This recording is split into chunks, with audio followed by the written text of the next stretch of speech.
Hello guys, welcome to online classes. आज हम लोग एसए का एक दूसरा टॉपिक, नया टॉपिक है जीएसटी, उस पर डिस्कस करने वाले हैं। उससे पहले मैं आप सभी को बता दूं, जो इस वीडियो को फर्स्ट टाइम देख रहे हैं उनसे मैं रिक्वेस्ट करता हूं कि आप पहले जो मैंने एसए का फर्स्ट वीडियो डाला है उसे देख लीजिए, क्योंकि उसमें मैंने बताया हुआ है कि आपको एस्से को किस टाइप से डिवाइड करना है, किस टाइप से लिखना है, किस पार्ट में कितने वर्ड्स लिखने हैं और किस पार्ट में कितने वर्ड्स लिखने हैं। ठीक है, तो आपको ये इजीली समझ में आ जाएगा, इसलिए आप पहले उस वीडियो को देख लीजिए, बाद में आप इस वीडियो को देख सकते हैं। ठीक है, और अगर आपको मेरी वीडियोस पसंद आ रही हैं तो आप आगे की इंफॉर्मेशन के लिए मेरे चैनल को सब्सक्राइब भी कर सकते हैं। सो हम लोग स्टार्ट करते हैं। आज का जो हमारा टॉपिक है जीएसटी और इसके लाभ। ठीक है, तो जैसे मैं पहले भी बता चुका हूं आपको कि आपको कोई भी ऐसे कैसे स्टार्ट करना है, या तो कोई कोट्स हो आपके पास, या कोई सूक्ति हो, या फिर कोई एक स्पेशल लाइन हो। उस चीज से अगर आप ऐसे स्टार्ट करते हैं तो एक अलग ही इफेक्ट पड़ता है, टीचर पर आप अलग ही इंप्रेशन डाल पाएंगे। ठीक है, तो आज भी मैंने ऐसा ही किया है। एक कॉट से है, मतलब एक लाइन है, स्पेशल लाइन है जो नरेंद्र मोदी हमारे जो प्राइम मिनिस्टर हैं उन्होंने कही थी, वो बात मैंने लिखी है यहाँ पर। देखिए, उससे पहले मैं आपको एक बात और बता दूं। मेरे पास एक क्वेश्चन आया है कि इंग्लिश में लिखना ऐसे और हिंदी में लिखना ऐसे, इसमें क्या डिफरेंस है, किस सब्जेक्ट, किस टॉप, मतलब किस मीडियम को हमें चूज करना चाहिए। तो हिंदी का मीडियम में मैं ज्यादा फायदा समझता हूँ। क्यों? क्योंकि देखिए, आप हिंदी में अगर कोई ऐसे लिख रहे हैं तो आपके पास क्या फायदे हैं। एक तो आप अच्छी चीज में सूक्ति जिस टाइप की मैं बता चुका हूँ, या फिर पंक्तियां जो मैं पहले भी मैंने ऐसे में लिखी हैं, उस टाइप का यूज कर सकते हैं। इंग्लिश में वो इतना ज्यादा नहीं मिल पाता। ठीक है, तो उसका अलग ही इंप्रेशन पड़ता है। दूसरी बात, आप हिंदी के ऐसे में इंग्लिश की कोई स्पेशल लाइन भी यूज कर सकते हैं। आज देखिए मैंने की है, जैसे ये फर्स्ट लाइन मैंने यूज की है, ये इंग्लिश की लाइन है और ऐसे हम हिंदी का लिख रहे हैं, तो आप हिंदी के ऐसे में इंग्लिश की लाइन यूज कर सकते हैं, स्पेशल लाइन अगर कोई है। पर आप इंग्लिश के ऐसे में हिंदी की लाइन ऐड नहीं कर सकते। तो मेरा ऐसा मानना है कि हिंदी में ये फायदा मिल जाता है, हिंदी का ऐसे लिखने से ये फायदा मिल सकता है। और वैसे प्रॉब्लम कुछ नहीं है, बस आपको अपनी जो आप उस टॉपिक के बारे में अंडरस्टैंड करते हैं वो ही आपको बताना है। तो मीडियम उस पर तो मैटर करता नहीं है, पर यह है कि शायद आप हिंदी में थोड़ा अच्छा लिख पाए। ठीक है, तो मैं आपको बता देता हूं इस टॉपिक पे, जीएसटी और इसके लाभ। मैंने फर्स्ट क्या लिखा है, वही एक स्पेशल लाइन लिखी है। आपको भी ये, आपको इस चीज पर तो वर्क करना पड़ेगा। ठीक है, आपको ऐसी लाइंस ढूंढनी होंगी। जैसे लाइन है ये, our aim is economical and educational empowerment of the poor. GST can help us to achieve this aim. ठीक है, इसका मीन्स है कि हमारा जो एम है, ये प्राइम मिनिस्टर ने कही है, नरेंद्र मोदी ने, कि जो पुअर हैं, जो गरीब लोग हैं, उन्हें इकोनॉमिकल मतलब आर्थिक आर्थिक रूप से, और एजुकेशनल मतलब शैक्षिक रूप से सुशक्त करना, या फिर सुदृढ़ करना, मतलब अच्छी तरीके से सुशक्त करना। इंपावरमेंट का मतलब होता है। ठीक है, और इस एम को हम कैसे कंप्लीट कर सकते हैं, जीएसटी हमें हेल्प कर सकता है। ठीक है, तो ये लाइन प्राइम मिनिस्टर ने बोली थी, ये मैंने लिख दी। ठीक है, जब टीचर इस चीज को पढ़ेगा तो उस पर ऑब्वियस सी बात है अलग ही इफेक्ट पड़ेगा। ठीक है, ऐसे आपने अगर इस टाइप से स्टार्ट किया है तो बहुत अच्छा ऐसे बन जाएगा। अब हम आगे पढ़ते हैं। अब देखिए हमें क्या करना है, हमें जीएसटी और इसके लाभ करने हैं। तो हमें पहले तो टॉपिक को अंडरस्टैंड करना जरूरी है, हमें टॉपिक में लिखना क्या है। सबसे पहले तो जीएसटी, हमें जीएसटी के बारे में बताना है थोड़ा बहुत। ठीक है, उसके बाद उसकी आवश्यकताएं बता देंगे, उसके लाभ बता देंगे, अगर थोड़ा बहुत उससे कुछ नुकसान होगा तो वो बोल देंगे, और एंड में तो कॉन्क्लूजन, निष्कर्ष हमें लिखना ही है। ठीक है, तो अब हम स्टार्ट कर रहे हैं जो हमारा इंट्रोडक्शन है GST. GST, goods and service tax, जिसे राजकीय तौर पर द कॉन्स्टिट्यूशन जीएसटी बिल 2014 कहा जाता है। देखिए, मैं यहां से इस एस्से को कैसे भी स्टार्ट, ऐसे भी स्टार्ट कर सकता था, जीएसटी एक अप्रत्यक्ष कर है, पर मैंने ऐसे नहीं किया क्योंकि ऐसे अच्छा नहीं लगता। मैंने फर्स्ट क्या किया, पहले जीएसटी का फुल फॉर्म दे दिया, गुड्स एंड सर्विस टैक्स। उसके बाद मैंने थोड़ा सा और बता दिया, जिसे राजकीय तौर means officially the constitution GST bill 2014 कहा जाता है। ठीक है, तो मैंने ये लिख दिया, जिससे ऐसे थोड़ा और अच्छा स्टार्ट हो गया, अच्छी तरीके से स्टार्ट हो गया। देखो, आपको स्टार्टिंग में ध्यान देने की आवश्यकता है, क्योंकि स्टार्टिंग में टीचर का ध्यान बिल्कुल आपके ऐसे पर होता है। तो आप स्टार्टिंग में अच्छे से अच्छे वर्ड्स यूज कीजिए। जितना अच्छा आपका स्टार्टिंग होगा उतना ही अच्छा इंप्रेशन टीचर पर पड़ेगा। ठीक है, उसके बाद लिखा यह एक अप्रत्यक्ष कर है जो व्यापक पैमाने पर पूरे देश के निर्माता, व्यापारी, वस्तुओं और सेवाओं के उपभोक्ताओं पर लगेगा। ठीक है, यह एक अप्रत्यक्ष मतलब इनडायरेक्टली टैक्स है जो पूरे देश में लगना है। ठीक है, उसके बाद क्या है, यह टैक्स अन्य सभी टैक्सेस जो अभी टैक्स लग रहे हैं ना, ये जो स्टेट गवर्नमेंट लगाती है, सेंट्रल गवर्नमेंट लगाती है, सब हट जाएंगे, सिर्फ टैक्स रह जाएगा हमारा जीएसटी। ठीक है, केंद्र और राज्य जो लगाए हट जाएंगे सब। ठीक है, जीएसटी बिल लोकसभा में 6 मई 2015 को तथा राज्यसभा में 3 अगस्त 2016 को पास हुआ। ठीक है, अब मैंने थोड़ी सी बता दिया कि जीएसटी बिल जो था वो लोकसभा में कब पारित हुआ और लोकसभा राज्यसभा में कब पास हुआ। ठीक है, उसके बाद मैंने क्या बताया कि केंद्र सरकार इसे जीएसटी बिल को 1 अप्रैल 2017 से लागू करना चाहती है। ठीक है, परंतु इसे लागू करने से पहले संविधान में संशोधन होना आवश्यक है। ठीक है, वो 122 अमेंडमेंट जो बन रहा है वो जीएसटी का ही बन रहा है।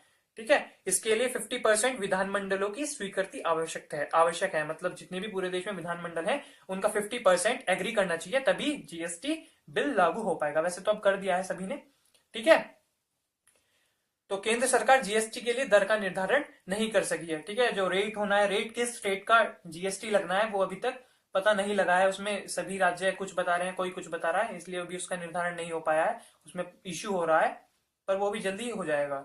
ठीक है, तो हम लोगों ने क्या किया, इंट्रोडक्शन में थोड़ी थोड़ी बातें डाल दी। देखिए, मैंने कोई अलग स्पेशल अजीब बात नहीं डाली, मुझे सिर्फ टीचर को क्या करना है, समझाना है। ठीक है, आपको ऐसे ऐसे वर्ड्स भी यूज नहीं करने जो आप टीचर को अपनी बात ही ना बता पाए। आपको सिर्फ ऐसे वर्ड यूज करने हैं कि आप टीचर को अच्छे से समझा दें। बेशक आपको उस टॉपिक के बारे में ज्यादा पता है या नहीं पता है, बस आपको ऐसा लिखना है कि टीचर को उसे पढ़कर समझ में आ जाए। ठीक है, ऐसे के नंबर आपको वहीं से तो मिलेंगे कि टीचर ने पढ़ा आपका ऐसे और उसे सारी चीज समझ में आ गई, तो इसका मतलब वो आपको अच्छे से ऐसे दे देगा। अब आपको पता तो बहुत कुछ है पर आपने अच्छा कुछ लिखा ही नहीं, तो फायदा क्या होगा उसका। ठीक है, तो आपको बेशक ना पता हो, आपको किसी भी टॉपिक में ज्यादा डीप में जाने की आवश्यकता है ही नहीं, सिर्फ आपको उसके मेन पॉइंट लेने हैं। जैसे जीएसटी का ही हमें ऐसे लिखना था, तो हम लोगों ने क्या किया, थोड़ा थोड़ा मेन पॉइंट ले लिया कि जीएसटी क्या है, कब लागू हुआ, कब लागू हो सकती है, कब ये पारित हुई, कैसे कैसे पारित हुई, किसने पारित की, कहां से पारित हुई, इस टाइप की चीजें आप मेन लिख लीजिए। अब आप इसमें पढ़ रहे हैं पूरा डीप, तो उसका तो कुछ फायदा होना नहीं है। आपको तो सिर्फ थोड़ा थोड़ा बताना है, आपको सिर्फ टीचर को समझाना है। अब आपने पढ़ लिया इतना ज्यादा डीप कि सारे इकोनॉमिक्स के वर्ड उसमें डाल दिए, अब टीचर को कुछ समझ में आया नहीं, तो फायदा क्या होगा। तो आपको सिर्फ ऐसे पर यही ध्यान देना है। ठीक है गाइस, अब हम आगे चलते हैं। ठीक है, फिर मैंने एक और लाइन डाल दी, जीएसटी बिल से पिछड़े राज्यों का विकास संभव है। ठीक है, ऐसी लाइनों को आप अंडरलाइन भी कर सकते हैं, उसका भी अच्छा फायदा होता है। ठीक है, तो अब हम आगे बढ़ते हैं। भाई हमने इंट्रोडक्शन में थोड़ा थोड़ा बता दिया, अब हम देख लेते हैं कि जीएसटी की ऐसी क्या आवश्यकता पड़ी जो जीएसटी बिल लागू करना पड़ रहा है। ठीक है, तो क्या है, भारत में कई सामानों की कीमत विभिन्न राज्यों में अलग अलग होती है, सभी को पता है, परंतु जीएसटी बिल लागू होने के बाद ऐसा नहीं होगा। ठीक है, नहीं होगा क्योंकि जीएसटी सभी पर, मतलब चलो वो बात की बात है।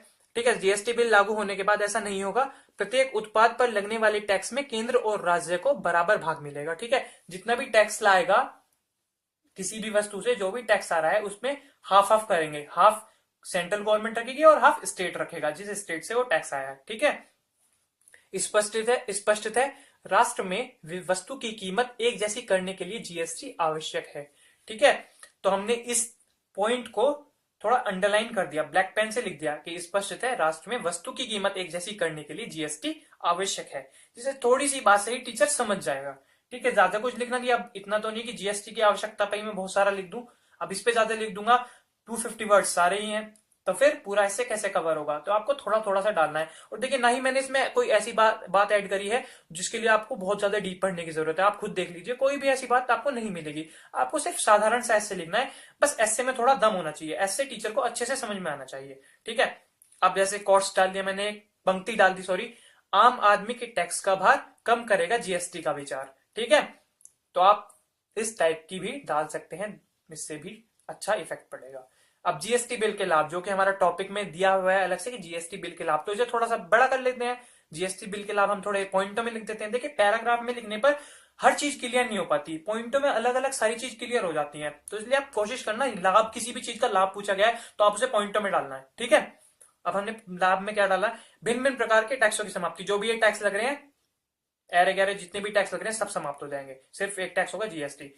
ठीक है, निर्माता को अब एक ही टैक्स भरना होगा जिससे वस्तुओं के दाम गिर सकते हैं। ठीक है, अब जो टैक्स ये अलग अलग होता है, स्टेट गवर्नमेंट अलग लेती है अपना, सेंट्रल गवर्नमेंट अलग ले रही है, तो उसे ना क्या करना है, उसे एक ही टैक्स देना है, वो अलग अलग टैक्स नहीं देना है। जब वो कम टैक्स देगा तो हो सकता है कि हम लोग जो भी कोई चीज बाय करने जाएंगे तो वो वस्तु कम मिले, क्योंकि उसने तो कम टैक्स दिया है, तो वो उस वस्तु को ज्यादा पैसों में मतलब नहीं बेचेगा। ठीक है, उस हमें भी कम ही टैक्स देना पड़ेगा, एक तरीके से आप ये मान लीजिए। ठीक है, पूरे देश में एक सा टैक्स होने से देशी या विदेशी दोनों प्रकार के व्यापारी, ऑब्वियस सी बात है, जब एक सा टैक्स हो जाएगा तो जो व्यापारी हैं वो इधर से उधर जाके जो व्यापार करते हैं उसमें उन्हें कोई दिक्कत नहीं आएगी। ठीक है, जो राज्यों की सीमा की दिक्कत पड़ती है वो दिक्कत नहीं पड़ेगी।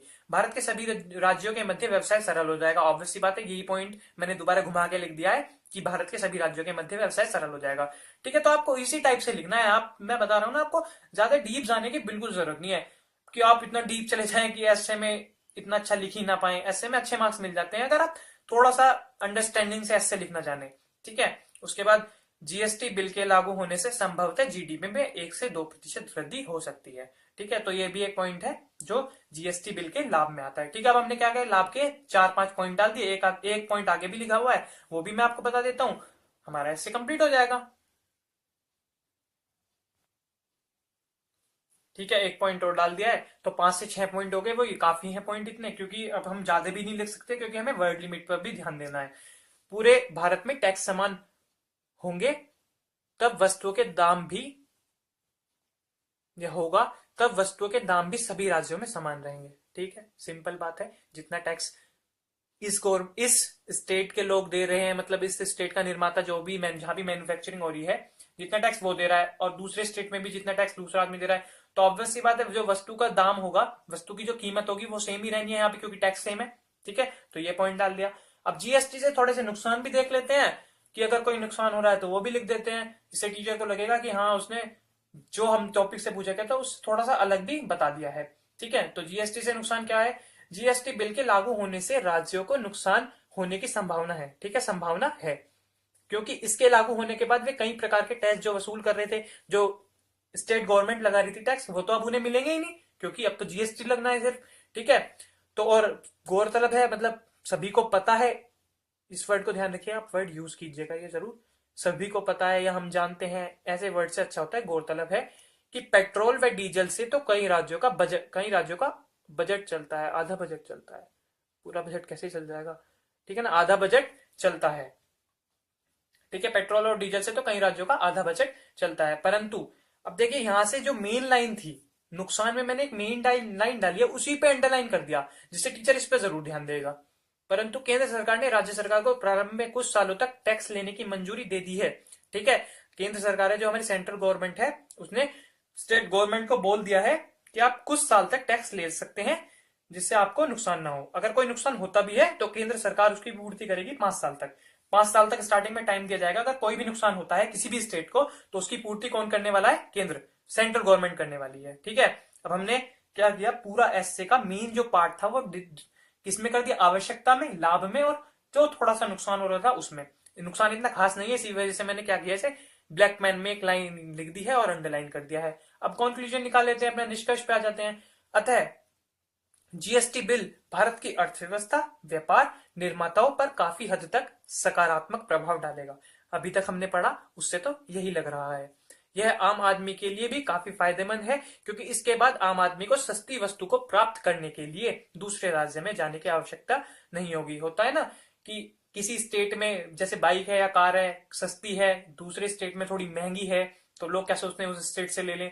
इस टाइप से होता है ना, जो बॉर्डर पे होते हैं वो लोग सोचते हैं कि हम दूसरे स्टेट से ले लें, तो वो सब नहीं होगा, अपने स्टेट से ही आप ले लीजिए, तो आपको सस्ती, मतलब जितनी दूसरे स्टेट में उतनी आपके स्टेट में होगी। ठीक है, तो ये भी फायदे वाली बात है। ठीक है, अतः हम कह सकते हैं केंद्र सरकार का यह कदम सराहनीय है। आपको ऐसे खत्म करते हुए भी ध्यान रखना है कि आप ऐसी ही कोई लाइन डालिए, अच्छी सी कोई लाइन डालिए जिसे आप अंडरलाइन कर सके। ठीक है, तो मैंने डाल दिया केंद्र सरकार का यह कदम सराहनीय है। कोई भी अगर सेंट्रल गवर्नमेंट ने कोई भी स्कीम चलाई है और उस पर ऐसे पोस्ट किया जाता है तो आप यही लिख देना, केंद्र सरकार का यह कदम सराहनीय है, बस बात खत्म। ठीक है, तो ये लाइन तो एवरग्रीन टाइप हो गई, हर जगह चलेगी। ठीक है, और उसके बाद मैंने फिर वो ये एक पंक्ति डाल दी है, जीएसटी से टैक्स प्रणाली में सुधार है, जीएसटी से भारत का उद्धार है। ठीक है, तो इस टाइप की आप कोई भी पंक्ति डाल सकते हैं। अब देखिए गाइस, मैंने कोई भी ऐसे में मतलब इतना ज्यादा डीपली कोई वर्ड नहीं लिखे, इतने इकोनॉमिक्स से रिलेटेड मतलब बहुत ज्यादा टफ टफ वर्ड लिखे हो, ऐसा कुछ नहीं लिखे। आप अगर इस ऐसे को इजीली पढ़ेंगे ना तो आप आराम से समझ जाएंगे। तो ऐसे आपको ऐसा ही लिखना है कि टीचर आपके ऐसे को पढ़कर इजीली समझ जाए कि जो टॉपिक था, हाँ बंदे ने उसके बारे में सारा कुछ मुझे बता दिया, तो वो आपको ऑब्वियस सी बात है अच्छे ही मार्क्स दे देगा। ठीक है, तो होपफुली आपको वीडियो पसंद आई होगी। अगर आपको वीडियोस पसंद आ रही हैं तो प्लीज कमेंट जरूर कर दीजिए, मेरे चैनल को सब्सक्राइब कर दीजिए, वीडियो को शेयर कीजिए और लाइक भी कर दीजिए। Okay guys, thank you.